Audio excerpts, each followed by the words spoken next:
et bienvenue sur la chaîne des numériques. On se retrouve aujourd'hui pour parler d'un smartphone qu'on a attendu longtemps, très longtemps, peut-être même un peu trop longtemps, le Samsung Galaxy S21 FE.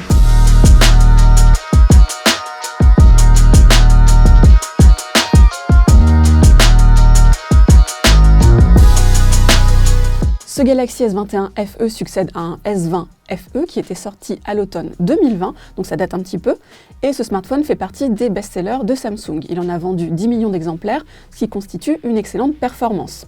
Alors à l'époque, il y avait eu deux smartphones, une version 4G et une version 5G. Cette année, changement de cap, la 4G est un petit peu désuète à ce jour, du coup on a une seule version du smartphone, un Galaxy S21 FE 5G, on ne le dira plus donc dans son nom, qui a donc pour ambition de faire aussi bien que son prédécesseur. Pour ce faire, il s'appuie sur une fiche technique qui est assez séduisante. On va retrouver un écran de 6,4 pouces en Full HD. On va avoir également un Snapdragon 888, 6 Go de RAM ou 8 Go selon les versions, au moins 128 Go de stockage, une batterie de 4500 mAh, de la charge un peu rapide mais pas trop, et puis un format assez sympathique avec une coque en plastique qui va être déclinée en plusieurs coloris, plus ou moins pastel selon les versions. Ceux qui veulent du discret peuvent avoir du noir, les autres auront droit à du lavande ou à de l'olive, c'est-à-dire du kaki, pour un petit peu plus de fraîcheur. Alors nous, on a eu la version la plus discrète de l'ensemble, cette version en gris graphite, qui est assez sobre bien sûr, avec donc ce bloc à l'extérieur qui est caractéristique de la série S21. C'est bien une déclinaison du Galaxy S21 qui était sorti au printemps dernier, donc on retrouve ce bloc à l'extérieur qui n'est donc plus en métal mais en plastique intégré à la coque dorsale. Cet écran est légèrement plus petit que celui du S20 FE sorti donc il y a un peu plus d'un an. En revanche, il est un petit peu plus grand que celui du S21 qui faisait 6,2 pouces. Alors en termes de format, ça se traduit par un smartphone un petit peu plus grand.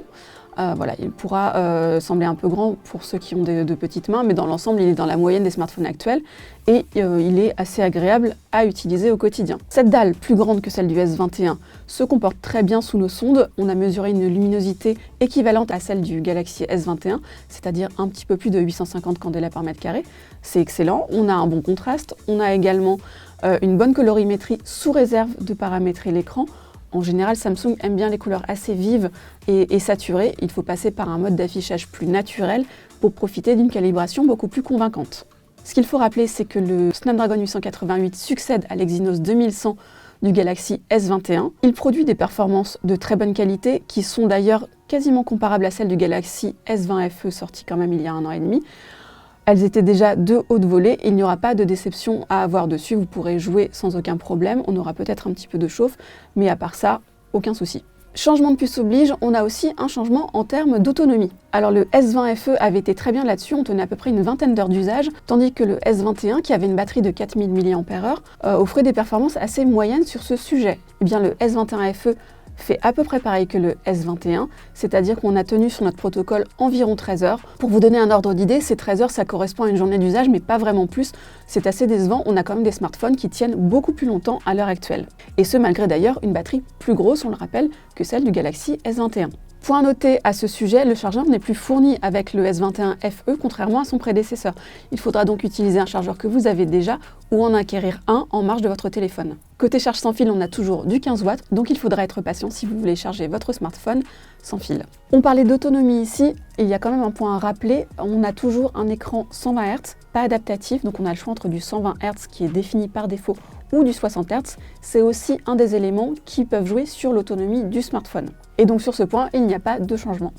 Les smartphones Samsung sont toujours très attendus sur le terrain de la photographie et pour ce faire, on va retrouver ici un triple module photo.